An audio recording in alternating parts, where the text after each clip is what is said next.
क्यों मनुस्मृति भारत की सबसे निकृष्ट किताब है? मनुस्मृति के श्लोकों से कुछ उदाहरण। नंबर 1। नीच वर्ण का जो मनुष्य अपने से ऊंचे वर्ण के मनुष्य की वृत्ति को लोभवश ग्रहण कर जीविका यापन करें तो राजा उसकी सब संपत्ति छीन कर उसे तत्काल निष्कासित कर दें। 10 95 से 98 तक।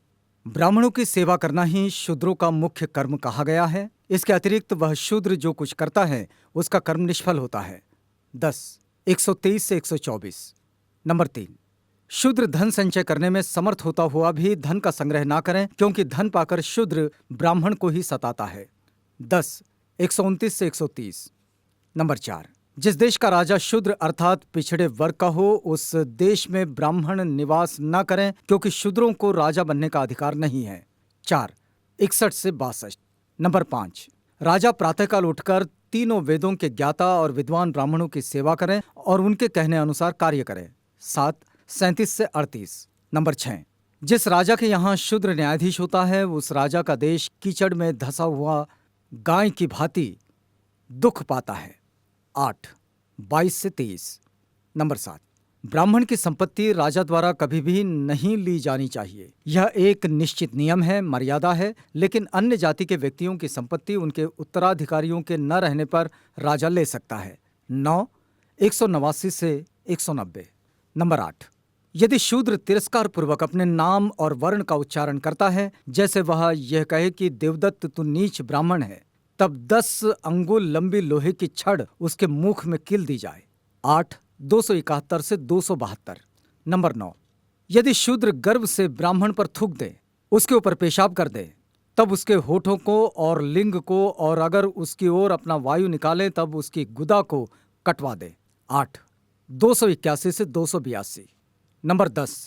यदि कोई शूद्र ब्राह्मण के विरुद्ध हाथ या लाठी उठाए तब उसका हाथ कटवा दिया जाए, और अगर शूद्र गुस्से से ब्राह्मण को लात मारे तब उसका पैर कटवा दिया जाए। 8 279 से 280। नंबर 11। इस पृथ्वी पर ब्राह्मण वध के समान दूसरा कोई बड़ा पाप नहीं है, अतः राजा ब्राह्मण के वध का विचार मन में भी ना लाए। 8 381। नंबर 12। शूद्र यदि अहंकारवश ब्राह्मणों को धर्मोपदेश करें तो उस शूद्र के मुंह में और कान में राजा गर्म तेल डलवा दे। 8 271 से 272। नंबर 13। शूद्र को भोजन के लिए झूठा अन्न, पहनने को पुराने वस्त्र, बिछाने के लिए धान का पुआल और फटे पुराने वस्त्र देने चाहिए। 10 125 से 126। नंबर 14। बिल्ली, नेवला, नीलकंठ, मेंढक, कुत्ता, गोह, उल्लू, कौवा, किसी एक की हिंसा का प्रायश्चित शूद्र की हत्या के प्रायश्चित के बराबर है, अर्थात शूद्र की हत्या कुत्ता बिल्ली की हत्या के समान है। 11 131 से 132। नंबर 15। यदि कोई शूद्र किसी द्विज को गाली देता है तब उसकी जीभ काट देनी चाहिए, क्योंकि वह ब्रह्मा के निम्नतम अंग से पैदा हुआ है। नंबर 16। निम्न कुल में पैदा कोई भी व्यक्ति यदि अपने से श्रेष्ठ वर्ण के व्यक्ति के साथ मारपीट करे और उसे क्षति पहुंचाए तब उसका क्षति के अनुपात में अंग कटवा दिया जाए। नंबर 17। ब्रह्मा ने शूद्रों के लिए एकमात्र कर्म निश्चित किया है, और वो है गुणगान करते हुए ब्राह्मण, क्षत्रिय और वैश्य की सेवा करना। नंबर 18। शूद्र यदि ब्राह्मण के साथ एक आसन पर बैठे तब राजा उसकी पीठ को तपाए गए लोहे से दगवाकर अपने राज्य से निष्कासित कर दे। नंबर 19।